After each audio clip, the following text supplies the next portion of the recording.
く影探してた光の粒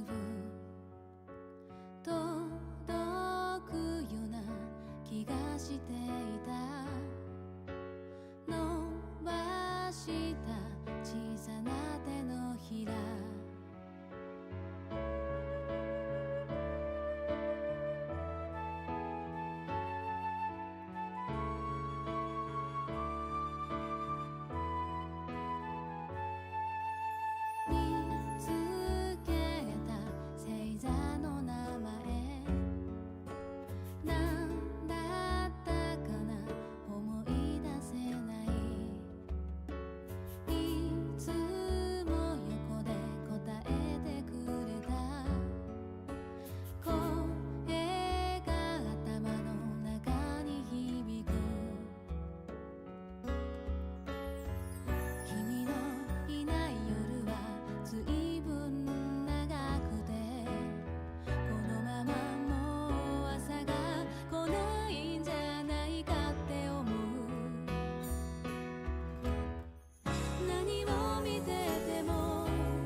空の青流れる雲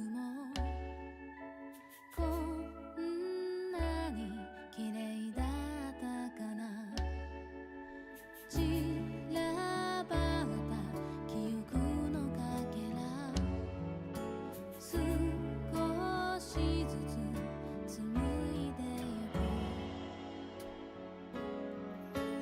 ゆく君のいない今日がまた始まってくこのままもう時が止まってくれないか何をしてても誰かといても君を探して見つけたくて流れる時に抗ってるこれが全て夢なら何を見てても何を聞いても君は遠くて届かなくて戻らない時追いかけるこれが全て夢ならいいのに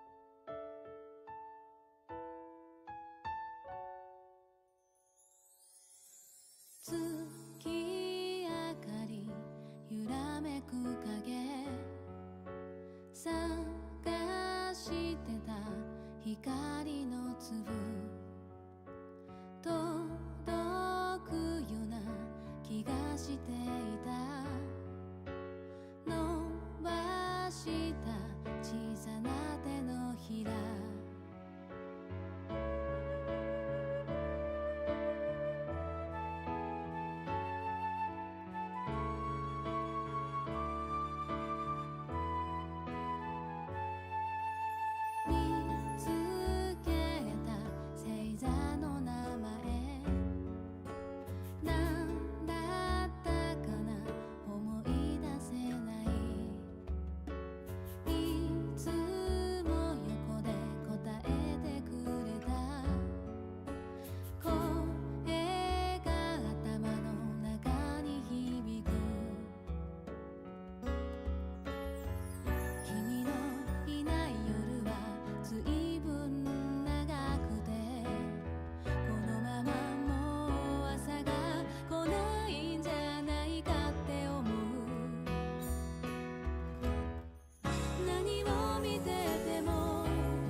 はい、こんばんは。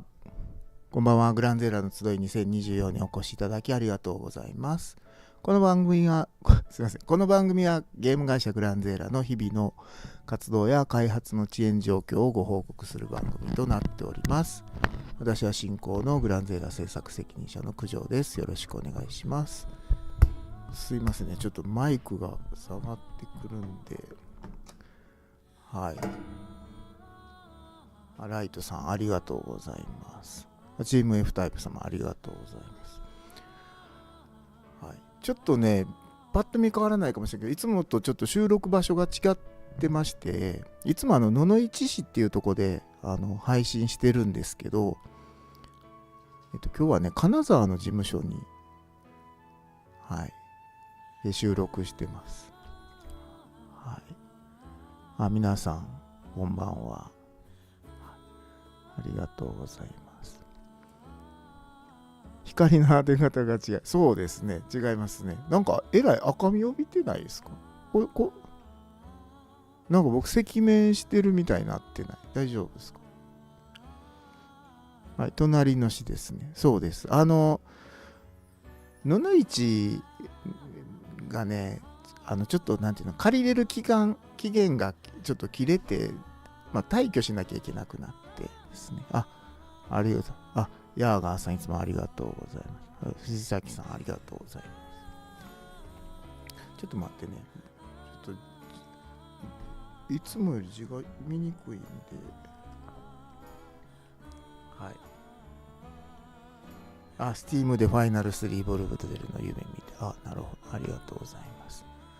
はい。そうなんですよ。だから、野々市からちょっと、次の場所へ移らなきゃいけないんですけど、今、野々市と金沢にスタジオがあるんですけど、ちょっと金沢の方に一旦、収録場所を移しました。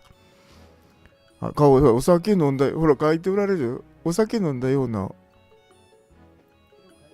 色変えてください。変えれるんですか？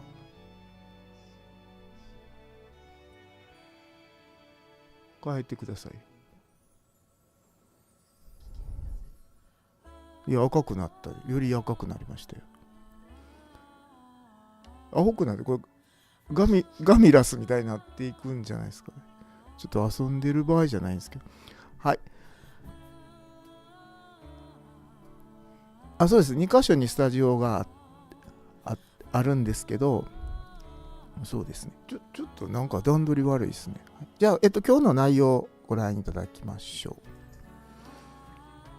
はい、R タイプファイナル2、3ボルブドと、コスモスですね。ちょっとさっき言うとあんま新しい情報ないんですけど、精一杯その進捗ご報告できるようにいたします。で、質問コーナーと告知のコーナーってことになります。そうですね、酔っ払っているか、二日酔いの色か、そうですね。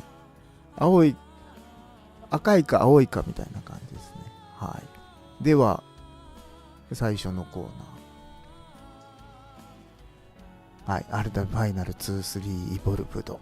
ね。これあれですね。イボルブドの次のが出たら、もう並ばないですね。何言ってんねんっていう。なんか、いらんこと言うなみたい。いやいや、具体的な予定があるわけじゃない。すごい、みんな、すごい怒ってる人いますね。具体的な予定があるんじゃなくて、単に僕スペースの話をしてるだけなんで、いや、2、3イボルブドって結構窮屈だなと思ったんですけど、そうですね。じゃあ、ちょっと、情報ちょっと限られてるんですけど、めくってもらえますかね。はい。年内のアップデートを予定してまして、ちょっとスペースの関係でかなりはしょった表現になってるんですけど、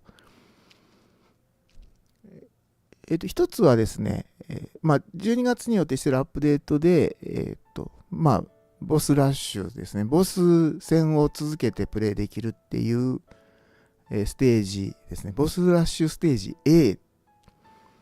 ね。これは来年 B が出るっていう振りなんでしょうけど、ボスラッシュステージ A が入ってます。あと前回ご覧いただいたちょっと面白プレイヤー機を追加します。あとパイロット画面用の、オブジェですねを追加します。どんどんなんか R タイプと関係ないものが出てきてるんですけど、はい。右下のがパイロット画面のねアイテムなんですけど、あれ見たときにね、スタッフとみんなで見てたときにね、これ着れるんですか、パイロットの服として着れるんですかって言って、いや一応置物なんだけどっていう話してたときにね、一人だけ全然話が噛み合わないスタッフがいて、みんな西洋甲冑の方を着れるんかっていう話をしてたんですけど、一人だけね、サボテンの方をパイロットが着ると思ってたらしく、なんかみんなと話トゲトゲ痛そうですかねみたいな話してたんで、何の話してんのって、いやこれ着れるかどうかの話ですよねって、いやいやサボテンじゃない西洋甲冑の方やろみたいな話になってましたけど、今は置物として作っています。はいですね。あとパイロット画面のアイテム追加と機能追加とか、例のフォースを表示できるようにしようっていうので準備はしてるんですけど、ちょっと地面に突き刺さったりする問題みたいなところをどうしようかって話をしています。はい。サボテンは切れるでしょう。そう言われちゃうとサボテンだ、そんなに言ったらダメです。サボテンダーってファイナルファンタジー言ったらダメなんですか、他社の。はいですね。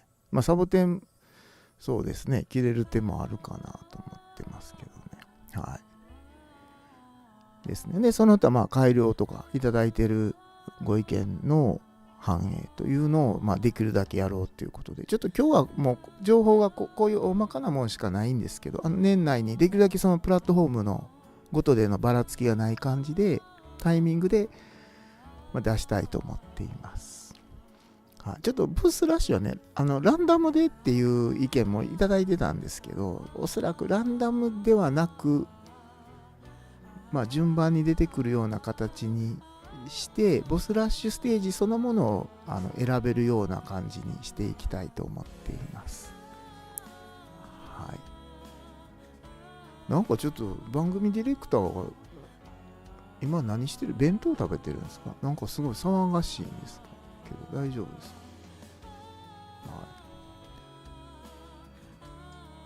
か？はい。ボスラッシュステージ B は巨大戦艦メドレーで。はい。ということで、よろしくお願いします。すいませんね、情報ちょっと限られてて、いつもの弁当か、そうですね、いつもの弁当みたいですけど、なんか無然としながらなんかサバ食べてますね。はい。では次は、タクティクスね。はい。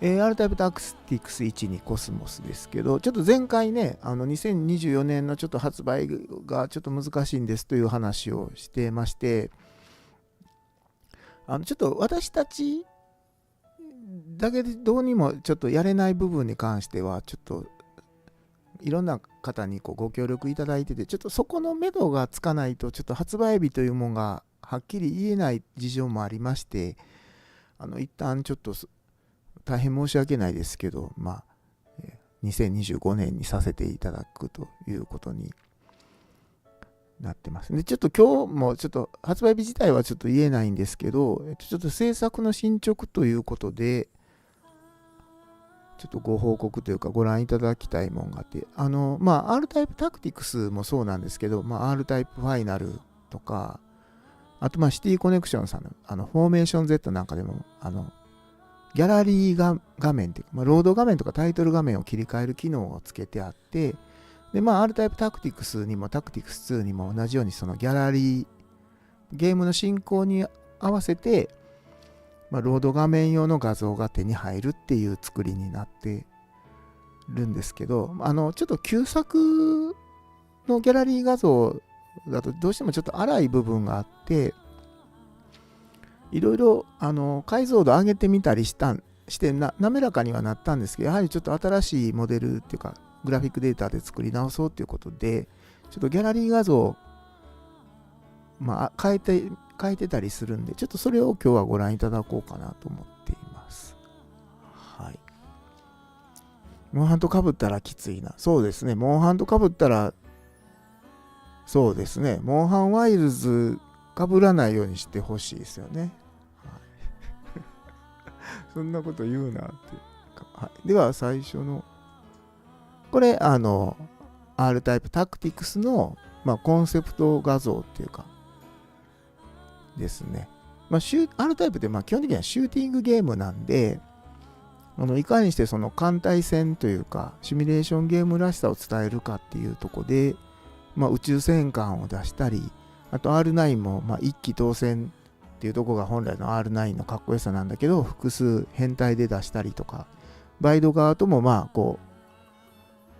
なんていうの、五分五分というか、対立軸きちっと出すみたいな感じで作った画像です。これはこれで別に今でも通用しそうなんですけど、ちょっと今回はこんな感じで、よりちょっとシャープにしてみたり、ですね、陰影強く打ち出したりみたいな感じで、ちょっと変更しています。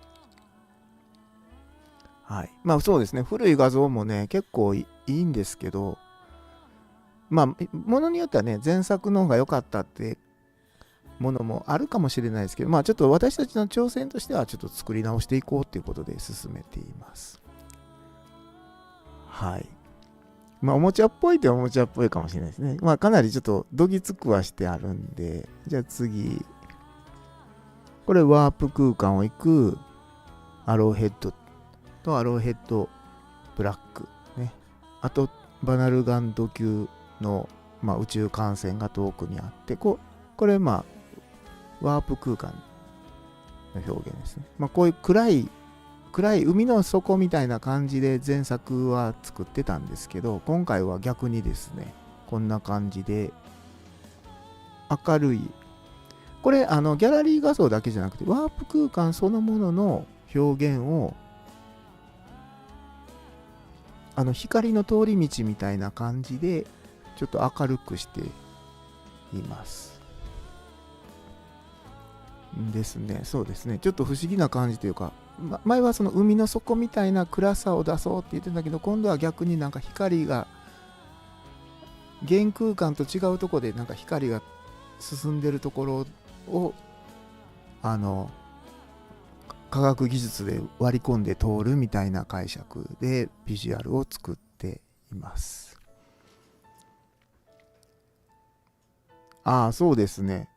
そうですね。そうです。R9B は、そうなんです。B シリーズは、歪みが、R タイプファイナルの時とかそうですね。歪みが、軽減されるっていうのはあったんですけど。はい。じゃあ次お願いできますかね。はい、これはね、このままでもよかったんですけど、これもう画像はそのままなんですけど、ちょっとモデルを新しくしたんで、ちょっとそれを反映しました。こんな感じですね。はい。これはパッと見あんまり変わらないんですけど、新しいモデルに差し替えました。はい。そうですね。なんか可愛い。そうですね。これむしろちょっと机の上っぽい感じもするんですけど、この画像自体は面白いかなと思っていて、はい。ですね。全体的に鮮やかにはしてますね。はい。じゃあ次はそのまま、はい。これですね。これはR タイプタクティクスの、コンセプト画像ですね。人類同士の、戦いっていうのが、序盤にあるんで、で、これはね、このままでも良かったんですけど、これも絵画風に作ってあって、なんで、あんまり別にこれが、今見ても古いってこともないんで、これはこれでいいかなとも思ってたんですけど、ただちょっと雰囲気やっぱり変えたいなと思って、明るく、ちょっと明るいところはむしろ強調して、もうちょっと CG 前とした感じにしてみたんですけど、こんな感じですね。はい。ですね。まあちょっとかえって、見ようによってはかえって絵画っぽくなったかなと思うんですけど、まあ若干調整するかもしれませんけど、まあ前はちょっとモデルの粗さとかを結構その絵画っぽい表現でごまかしてたんですけど、まあこれは賛否両論あるかなと思ったんですけど、まあちょっと新しいのにしてみたかったんで、くっきりさせてみました。はい。じゃあ次が最後になるのかな、今日ご覧いただけるのは。はい。これ、夕暮れを飛ぶ、ケルベロスと手前がカロンですかね。これはまあ私も気に入ってたんで、このままでもいいかなと思ったんですけど、まあ、こんな感じで、ちょっと鮮やかなにしました。はい。これいいなって思ってて、はい。こんな感じにしてみましたね。はい。まあ全体的に、以前のはね、まあ変な話、ちょっとモデルの粗さを目立たさないように暗くしたりしてたんですけど、今回は逆にですね、鮮やかな色にしようっていうことで、まあ、くっきりさせたり鮮やかにしたり明るくしてたりします。まあ、枚数がたくさんあるのと、コスモス用の、まあ、画像も追加してますんで、ちょっとそこはお楽しみにっていうことで、はい。ですね。まあ、ありがとうございます。ちょっと情報がね、遅れてますけど、制作の方はこんな風にこう、あらゆる部分を同時に進めてますので、ゲーム全体は間違いなく完成に近づいてますので、はい。ちょっと限られた情報しか今出せなくて申し訳ないですけど、まあ、発売日とあと価格を、まあ、できるだけ早くお伝えできるようにと思ってますので、ちょっとこれからもよろしくお願いします。はい。では次は何でしたっけ？逆質問。ちょっと前回ね、ちょっと逆質問がなかったんですけど、今回も、まあ、グランゼーラのいろんな部署からですね、皆さんにご意見を賜りたい。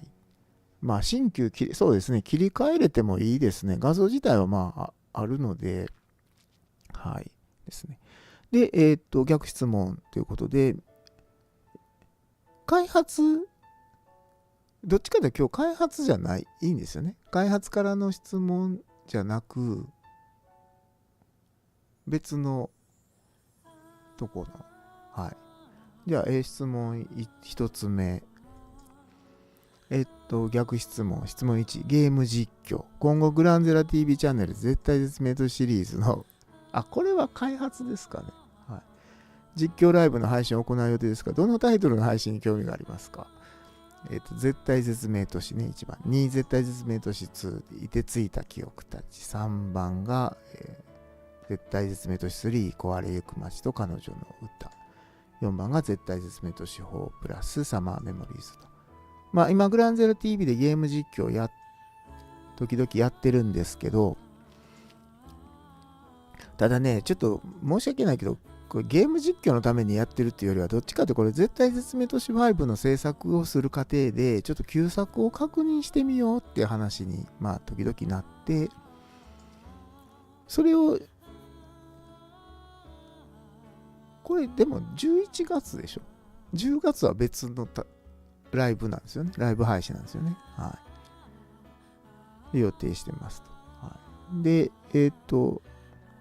まあ皆さんから、でもこの間ね、ゲーム実況で、皆さんが意見募っといて、一番票の少なかったパチプロ不運録やってましたね。なんかあれ、答えた方にしたらちょっとないがしろにされてる感があるんじゃないかなと思うんですけど。はい。はい。ですね。まあ、絶対絶命都市と絶対絶命都市2はプレイステーション2ですね。画面比がなかなか歴史を感じさせますね。4対3で、絶対絶命都市3が PSP、ここが16対9で、サマーメモリーズも16対9ということで、最初の絶対絶命都市票が多いですよ。どうするんですか違うのにしたらってなりますよ。はい。まあそうですね。1から順が妥当だろうけど。そうですね。はい。じゃああと10秒ほどで締め切ります。はい。皆さん気楽に押してくださいね。まあ順番通りかなっていうのはありますね。はい。はい。はい、ありがとうございます。はい。一番多かったのは、絶対絶命都市47。で、2番目が、2の24%。で、3番目が4プラスの 16% で、3の 11% と。はい。企業のプロモーションなら自社都合でいい気がする。ね。これでもそうですよね。今までの私たちのゲーム実況って、基本的になんか自社のゲームじゃないのをやってたでしょ。でもこれは宣伝じゃないですか。もろに。なんかすごい歯切れ悪くなってる。はい。わかりました。ありがとうございます。これ、どれぐらいこれ、あれですよね。全部プレイしてるっていうか、しなきゃいけない。してるのもあるし、今からするのもあるってことですね。5の参考用に。はい。はい、ありがとうございます。じゃあ次の逆質問2。逆質問に、プレイしてみたいゲームジャンル。グランゼーラが制作するゲームジャンルとしてあなたがプレイしてみたいと思うのは次のうちどれでしょうか。なんだこの質問。1、災害をテーマにしたサバイバルアドベンチャーゲーム。2、未知の凶悪生命体と戦う SF サイドビューシューティングゲーム。3番、ロボットに乗って旅をしながら人々と交流するアドベンチャーゲーム。4、昭和を感じる時代設定でギャンブルを扱う社会派アドベンチャーゲーム。何これ。この中でグランゼーラに、次に制作するとすればどれが遊んでみたいですかっていうことなんですか。なんかすごい回りくどい言い方ですね。1番ってこれ絶対絶命都市シリーズのことでしょ。はい。2番はR タイプとも限らんのか。例えば R タイプシリーズってことですよね。3番4番が言えないんですかね。すごい変な質問だな。答えにくかったりせんのかな。はい。でも、そうですよね。2番、1番少ないと僕困るんですけど。1番少ないと困る。3番とかが、3番の票が伸びてんのは、どうするんですかこれ質問作った人、始末書ですよ、これきっと。2番、1番とか1番、2番とかで収まらないかんかったんじゃないの。はい。皆さん、すいません。飲み物、皆さんも飲みながらやってくださいね。グラディウスの可能性もすごいですね。伏せてますけど、言っちゃいますけどね。はい。幕末を舞台にした抜け人ゲームとかすごいですね。トップビューでもいいと。はい。すごいな、これ。これでもちょっと、あれじゃないですか。本当にこれどう報告するんですかこの結果を。これ企画会議に報告するんでしょこの質問部門。これ3番とかやらんなんぜ。3番とか番組ディレクター弁当食べ終わってっていう顔してますけど、はい、大丈夫ですか？はい。じゃああと残り10秒で締め切ります。なんか2番が 50% を切ってしまって3番が伸びてるんじゃない？なんか色めき立ってるな。大丈夫でしょうか？何が始末書でしょうね。これでもこの質問の責任部門がどうするんだっていう。はい、消しました。すごいね、すごい。パーフェクトソルジャー2とか言って、こんなマニアックな人いるんですね。はい、一番多かったのは2番の未知の凶悪生命体と戦う SF サイドビューシューティングゲーム 49%、 2番目が3番のロボットに乗って旅をしながら人々と交流するアドベンチャーゲーム 36%、 で次が災害テーマしたサブ 8%。 これ まずいですね。昭和を感じる時代設定でギャンブルを扱う社会派アドベンチャーゲーム 5% ということになりました。メタルストーム、すごいですね。よくご存知ですね。はい。では、3番目の質問。3番目。はい。これは何？質問3、石川県への関心。グランゼーラのある、グランゼーラは金沢とか、野々市とか、石川県っていうところにあるんですけど、で、今ね、ちょっと、年明けに大きな地震が能登半島であったり、先日もちょっと大雨でちょっと被害があったり、ちょっと大変なことにはなってるんですけど、一方ではでその加賀地方といいますか、金沢の南側の方は被害もほとんどなくて、普通に活動している中で、これはその石川県の旅行とか行ってみたいかどうかの伺うと。はい。ぜひ、1番ぜひ行って、この選択肢もすごいですね。1番ぜひ行ってみたい。2、他の用事のついでなら行きたい。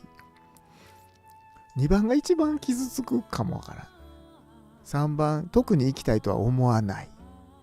4番、石川県在住ならそもそも行くも行かんもないと。僕ね、石川県の観光特使っていうのになってまして、時々報告しなきゃいけない活動。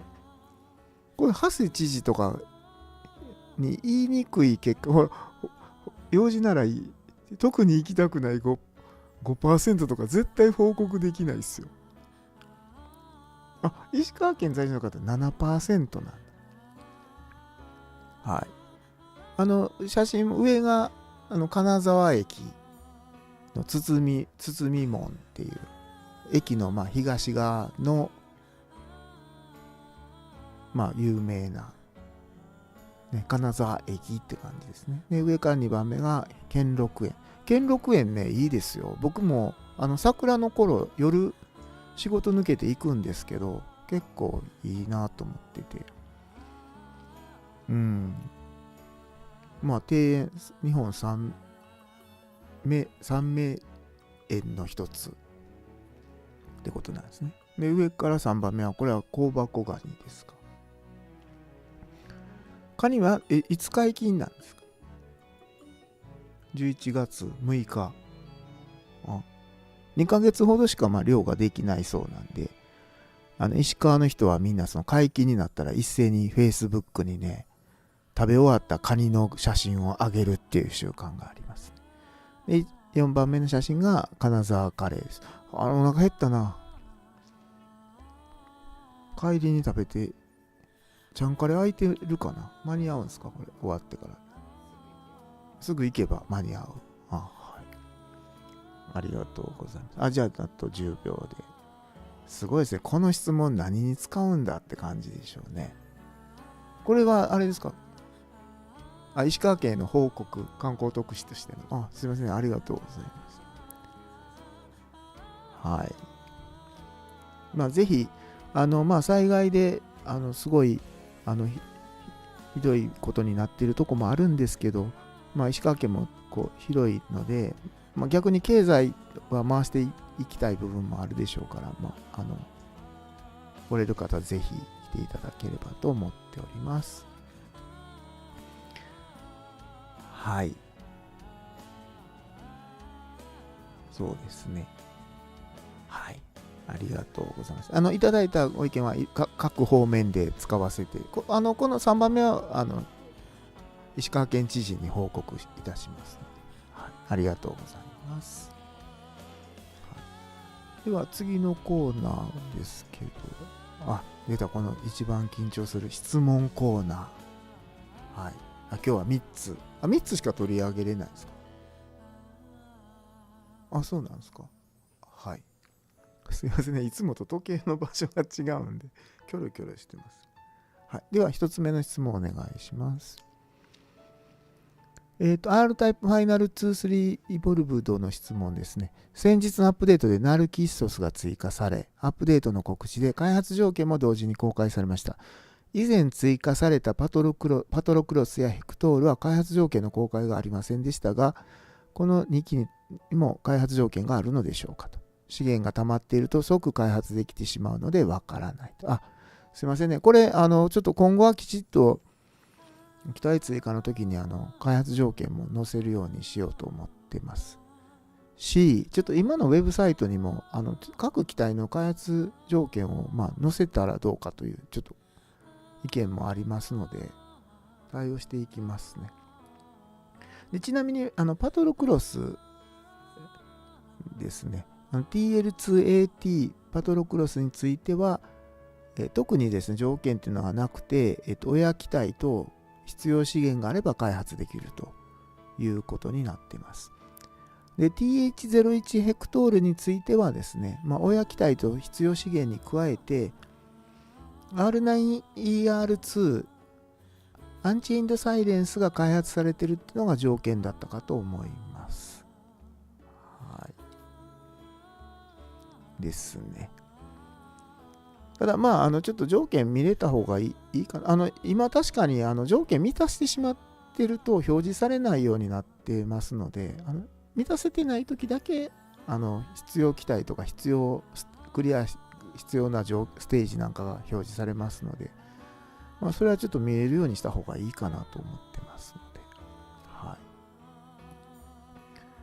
い。では次の質問ですが、質問 FZ フォーメーション Z、東京ゲームショウでエクストラアローを使いましたが新鮮で楽しみました。ありがとうございます。パーツ変更で R9 の形状も変化して驚きましたが、デザインなどは、シティコネクション、グランゼラどちらからの提案だったのでしょうか。これシティコネクションから、発売予定の、FZ フォーメーション Z というシューティングゲームを、グランゼラも一緒に開発させてもらってるんですけど、エクストラアローっていうですね、R タイプの R9 が変形してロボットになるっていう機体を追加して、先週の東京ゲームショウにシティコネクションさんが出展されてる中で使うことができたかと思うんですけど、これ大きくなるんですか、画像は。はい。その中にですね、今回初めてプレイアブルで、使えるようになったのはこの R9 が変形するエクストラアローっていう機体ですね。で、もともとシティコネクションさんと共同で制作をするにあたって、R タイプファイナル2とかとそのコラボというか、絡めたらいいですよねみたいな話で盛り上がってた中で、このグラフィックそのものはグランゼーラの方でご提案しましたね。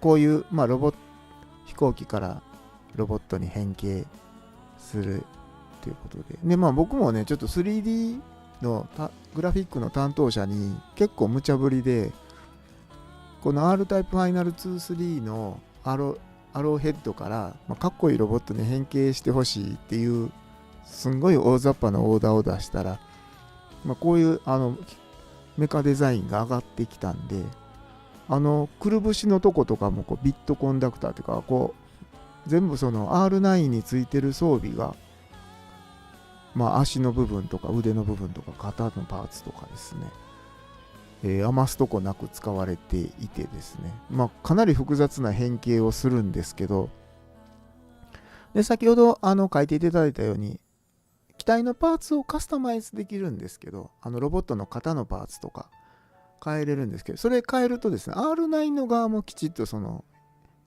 変更したパーツが反映されるという作りになっています。ちょっと僕も正直言ってすごいかっこよかったんで、デザイナーが作ってくれた時に早くシティコネクションさんに見せたくてね、東京に見せに行きましたね、このグラフィックデータを。ですね。なのでもともとこういう機体、こういうその R9 から変形する機体を出そうっていうのは両者で話してる時に出てきて、で私たちの方でグラフィックの提案をさせていただいたという形になってます。これ、瓦礫化したいのよ。そうですよね。かっこいいなと思いましたね。確かに。R9 のパーツがいろんなところにちゃんと見えてるとこも面白いなと思ってますね。ということですね。ありがとう。プレイいただいてありがとうございます。では、次最後の質問になります。要望。質問というより願望なんですが、パチプロ奮録のような選択肢が面白くちょっぴりダークな自由度の高いゲームがまたプレイしたいです。やっぱり版権の関係でパチパラとして発売するのは厳しいんでしょうか。絶対絶命都市5も期待しております。ありがとうございます。そうですね。パチパラとして発売するのはちょっとさすがに難しいですね。ちょっとパチンコの部分がね、ないんで。ただ、以前もちょっと話したことあるんですけど、麻雀で、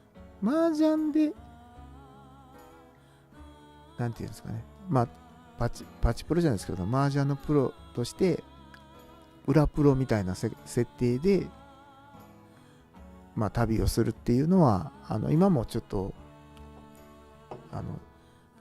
制作してる仕事の合間に、構想は練ってたりするんで、あと、麻雀部分の、なんていうんですかね、プログラムの確保もできてたりするんで、ぜひやってみたいなとは思ってます。すごい質問来ましたね。いや、ちょっと、取り上げれたのが少なくて申し訳ないんですけど、いただいてる質問は関係部署の方に伝えておきますので、ご容赦ください。いつもと時計の場所が違って。でもやっぱり僕、顔赤いですよね、これ。どう見ても。みんな酔っ払ってるんじゃないってなってるんですけど。この色しかないんですか？これか青しかないってこと？青もできるんですか？何してもいいわって。いや、ちょっと緑とかやめてくださいね。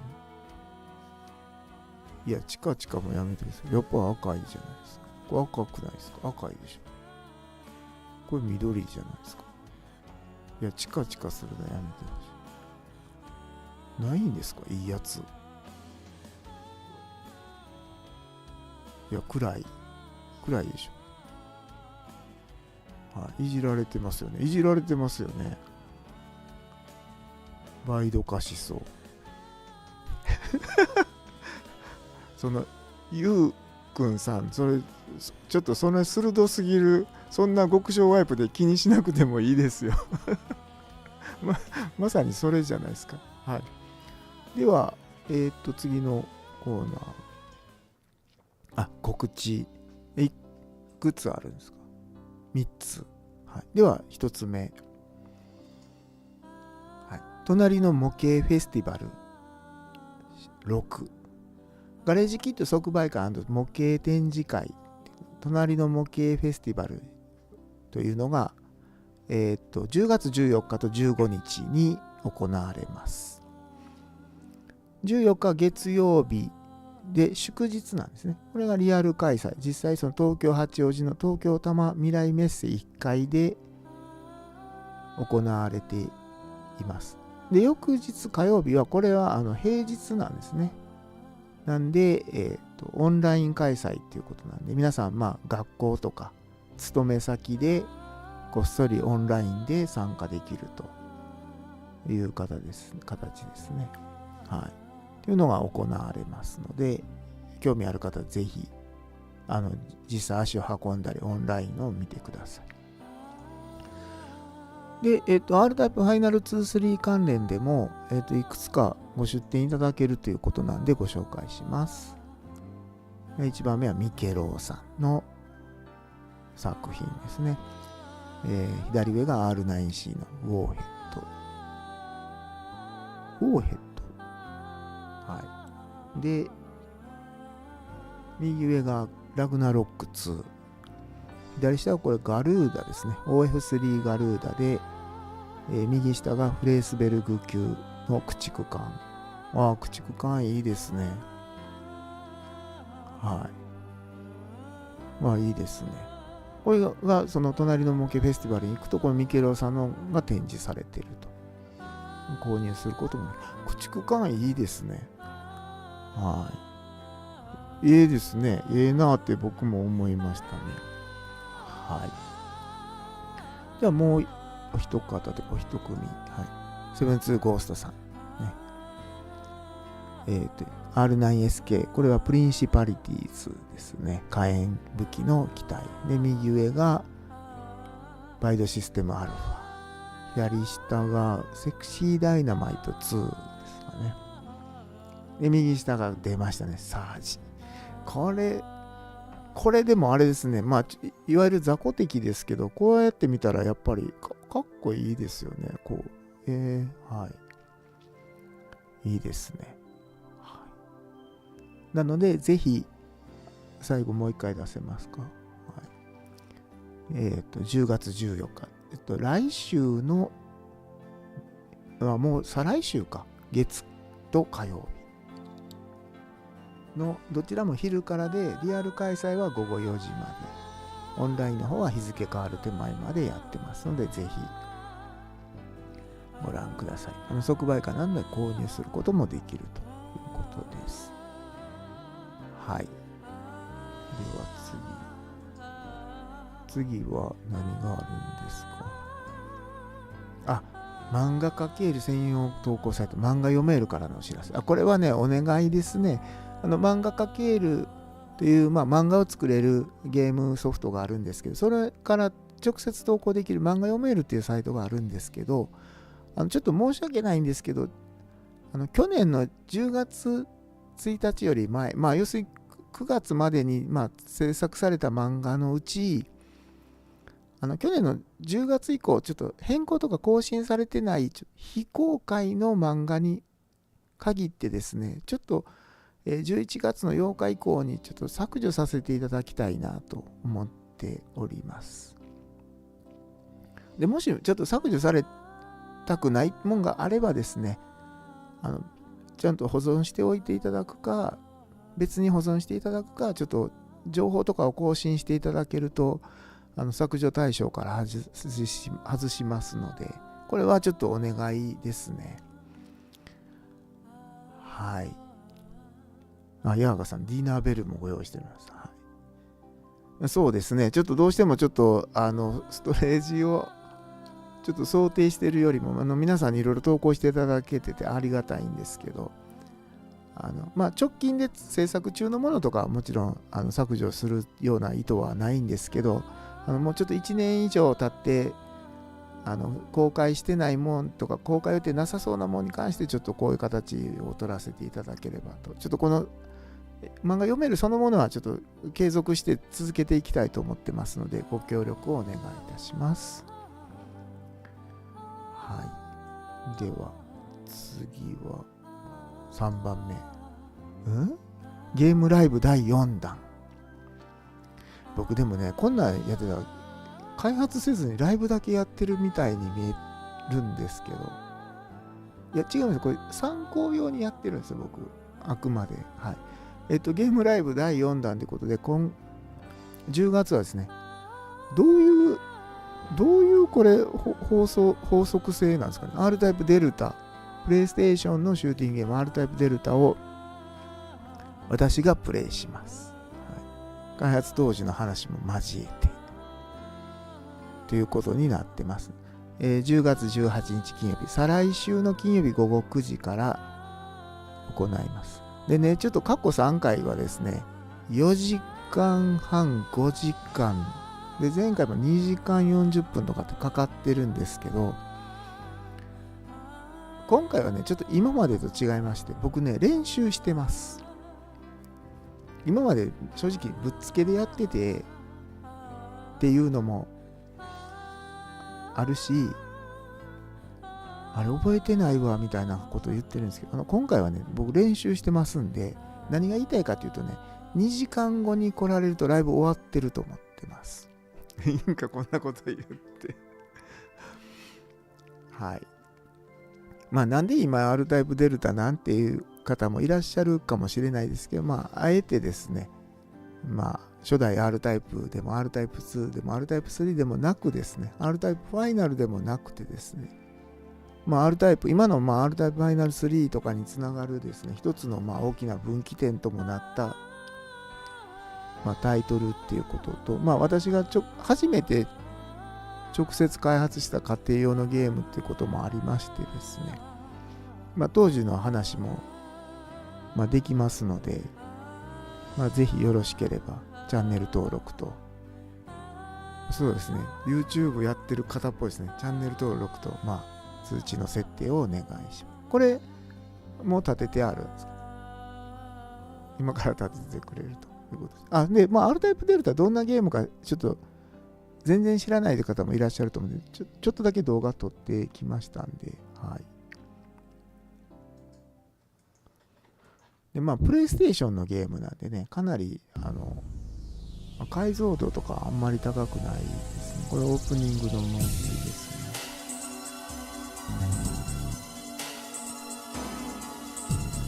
ね。上司の作った企画書を全部なかったことにして企画を自分で私ので勝手に立て直して制作したのがこの、R タイプ当時 R タイプ4歌唱で世に出た時は R タイプデルタってことで、これプレイステーションの画面の映像ですね。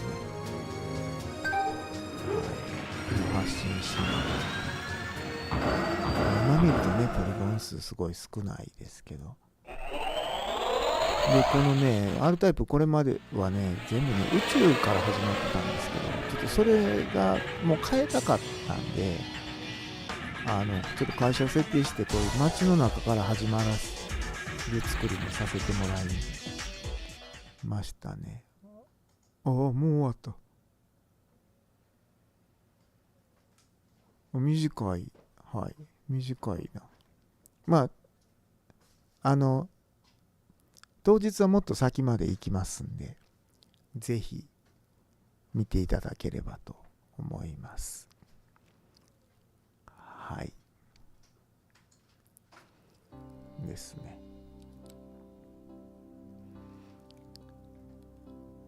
はい。10月18日金曜日ですから。もう今立ててあるんですか？すでに。じゃあこの番組終わる頃までに立てますので、ぜひさっきも言いましたチャンネル登録と通知設定をお願いします。はい、ではグランゼラ TV をよろしくお願いします。はい、ということでそうですね、50分ほど、まあこれでも不思議といつも同じような時間になるんですね。1時間近くにね。はい、ちょっと出せた情報少ないかなとも思うんですけど、まあどうしてもちょっとそうですね、正直ベースで言うとどうしても発信できる情報にムラがあって申し訳ないですけど、日々制作の方を進めてますので、ご容赦いただければと思ってます。では次回予告、11月8日金曜日。これ1日じゃないんですか？第1金曜じゃないですか？そういうルールじゃないんですか？すいませんね。11月8日金曜日だそうです。で、次回はですね、R タイプファイナル2-3ボルブドのアップデートの情報はもう少し詳しいことが言えると思います。で、R タイプタクティクスに関しても、また具体的な情報を出していければと思ってますね。翔さんありがとうございます。はい。そうですよね。まさに、そうですよね。気温がということで。はい。では、はい。まさにね、言われてるように、急に涼しくなってきて、僕もずっとこのT シャツで通勤してたんですけど、今、会社から出たら寒かったりするので、皆さんも体調崩さないように、私もちょっと毎年この時期、喘息の発作が出ちゃうんで、気をつけようと思いますので、はい。ですね。はい。では、皆さん体調を崩さないように。あと残り3ヶ月、今年も3ヶ月なんで、ちょっとやり残しがないようにということで。では、シンガーソングライター飯田舞さんが歌うカラーを聴きながらお別れです。おやすみなさい。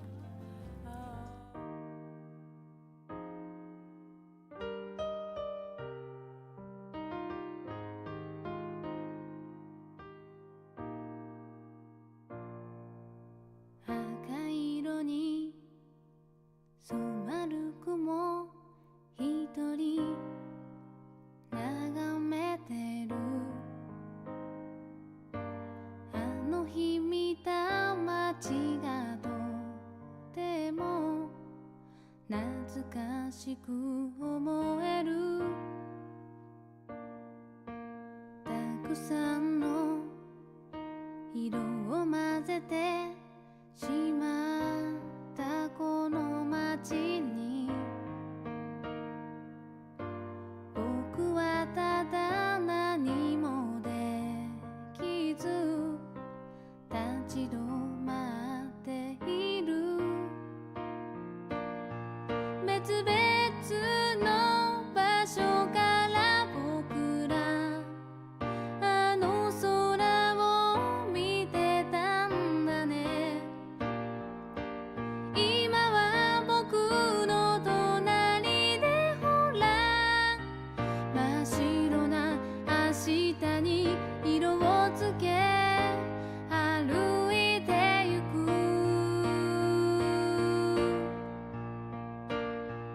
僕の声は届いているだろうか。あの虹のその向こうに雨に濡れて流されたとしてもまた七色に光るから。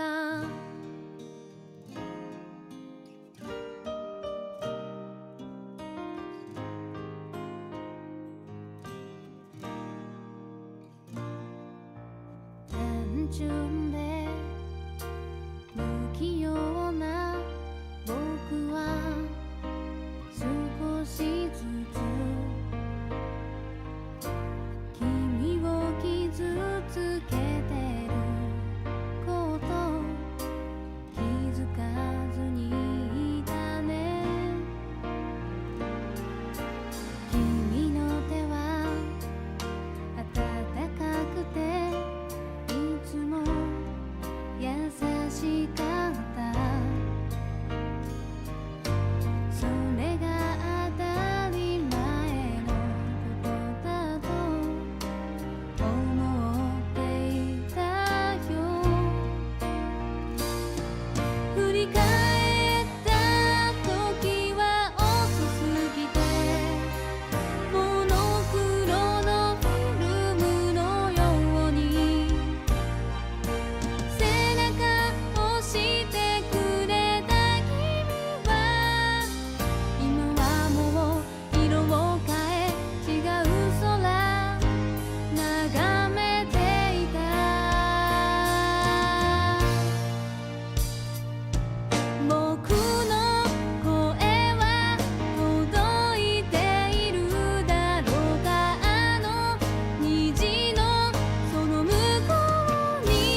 流され